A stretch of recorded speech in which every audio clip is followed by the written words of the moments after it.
ಕೀರ್ತನೆ 33:4 ದೇವರ ವಚನವು ಯಥಾರ್ಥವಾದದ್ದು, ಆತನ ಕೃತ್ಯವೆಲ್ಲ ನಂಬಿಕೆಯಾಗಿದೆ.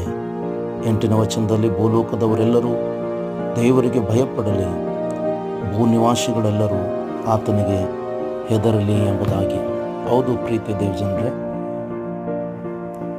ಕೀರ್ತನೆಗಳಲ್ಲಿ ಭಾಳಷ್ಟು ಸಾರಿ ದೇವರು ನಮ್ಮ ಸಹಾಯಕನು, ದೇವರು ನಮ್ಮ ಸಂಗಡಿರುವ ಆತನು, ದೇವರು ಮುರಿದ ಮನಸ್ಸುಳ್ಳವರನ್ನು ಕಟ್ಟಿ ವಾಸ ಮಾಡುತ್ತಾನೆ ಎಂಬುದಾಗಿ ಈಗ ಅನೇಕ ವಚನಗಳನ್ನು ನಾವು ಕಾಣುತ್ತೇವೆ.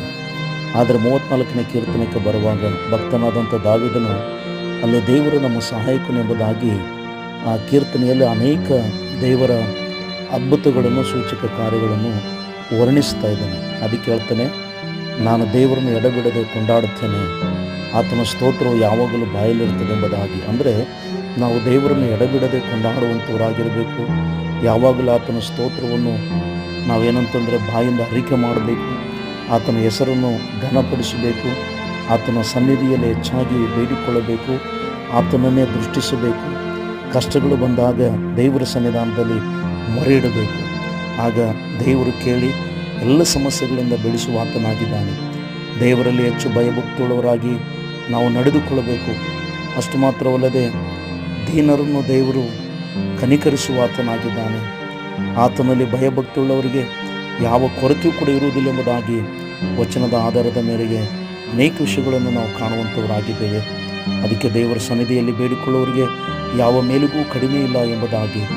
ಮತ್ತು ಬಹುಕಾಲ ನಾವು ಬದುಕಬೇಕಂದರೆ ಈ ಲೋಕದಲ್ಲಿ ನಾವು ಕೆಟ್ಟದಕ್ಕೆ ಹೋಗದಂತೆ ನಮ್ಮ ನಾಲಿಗೆಯನ್ನು, ನಮ್ಮನ್ನು ನಾವು ಕಾಪಾಡಿಕೊಳ್ಳಬೇಕು ಪ್ರೀತಿಯ ದೇವಜನರೇ. ಸೊ ಅದಕ್ಕಾಗಿ ಇಲ್ಲಿ ದಾವೀದನು ಹೇಳ್ತಾನೆ, ದೇವರು ನಮಗೆ ಸಹಾಯಕನೆಂಬುದಾಗಿ. ಈ ಇಕ್ಕಟ್ಟಿನ ಸಂದರ್ಭದಲ್ಲಿ ದೇವರ ಸನ್ನಿಧಾನದಲ್ಲಿ ನಾವು ದೇವರ ಬಳಿಯಲ್ಲಿ ಬಂದು ಮೊರೆ ಇಡಬೇಕು, ಪ್ರಾರ್ಥಿಸಬೇಕು. ಯಾಕಂತಂದರೆ ದೇವರು ನಮ್ಮ ಪ್ರಾರ್ಥನೆಯನ್ನು ಕೇಳುತ್ತಾನೆ. ಅಲ್ಲಿ ವಚನ 15 ಹೇಳ್ತದೆ 34ರಲ್ಲಿ, ನೀತಿವಂತರನ್ನು ದೇವರು ಕಟಾಕ್ಷಿಸುತ್ತಾನೆ, ಅವರು ಮೊರೆಡುವಾಗ ಕಿವಿ ಕೊಡುತ್ತಾನೆ ಎಂಬುದಾಗಿ. ದೇವರು ನೀತಿವಂತರ ಕೂಗನ್ನು ಕೇಳಿ ಎಲ್ಲ ಕಷ್ಟಗಳಿಂದ ಆತನು ಬಿಡಿಸುವ ಆತನಾಗಿದ್ದಾನೆ. ಒಂದು ವೇಳೆ ನೀವು ಕುಗ್ಗಿ ಹೋಗಿರ್ಬೋದು, ಕುಗ್ಗಿದವರಿಗೂ ಕೂಡ ದೇವರು ನೆರವಾಗುವ ಆತನಾಗಿದ್ದಾನೆ. ಮುರಿದ ಮನಸ್ಸುಳ್ಳವರಿಗೆ ದೇವರು ನೆರವಾಗುತ್ತಾನೆ, ಕುಗ್ಗಿದವರನ್ನು ಉದ್ಧಾರ ಮಾಡುತ್ತಾನೆ ಎಂಬುದಾಗಿ ವಚನದಲ್ಲಿ ಕೂಡ ನಾವು ನೋಡುತ್ತೇವೆ. ಸೊ ಅದಕ್ಕಾಗಿ ಕಷ್ಟಗಳಿಂದ ದೇವರು ನಿಮ್ಮನ್ನು ಬಿಡಿಸುವುದಕ್ಕೆ ಶಕ್ತನಾಗಿದ್ದಾನೆ.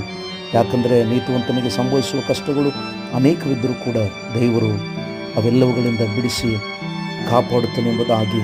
ಪ್ರೀತಿಯ ದೇವಜನರೇ, ಅದಕ್ಕಾಗಿ ಕರ್ತನ ಸಮ್ಮುಖದಲ್ಲಿ ನಾವು ಆತನನ್ನು ಬಯಸುವಂಥವರಾಗಿರೋಣ, ಎಡಬಿಡದೆ ಕೊಂಡಾಡೋಣ. ಆತನ ಸ್ತೋತ್ರವು, ಆತನ ವಾಚನಗಳು ಯಾವಾಗಲೂ ಬಾಯಿಂದ ನಾವು ಅರಿಕೆ ಮಾಡುವಂಥವರಾಗಿರೋಣ. ಖಂಡಿತ ದೇವರು ನಮ್ಮ ಪ್ರಾರ್ಥನೆ ಕೇಳುತ್ತಾನೆ, ನಮಗೆ ನೆರವಾಗುತ್ತಾನೆ, ನಮ್ಮನ್ನು ಬಿಡಿಸುತ್ತಾನೆ, ನಮ್ಮ ಪ್ರಾಣವನ್ನು ಕೂಡ ದೇವರು ಕಾಪಾಡುವ ಆತನಾಗಿದ್ದಾನೆ. ಆಮೆನ್. God bless you.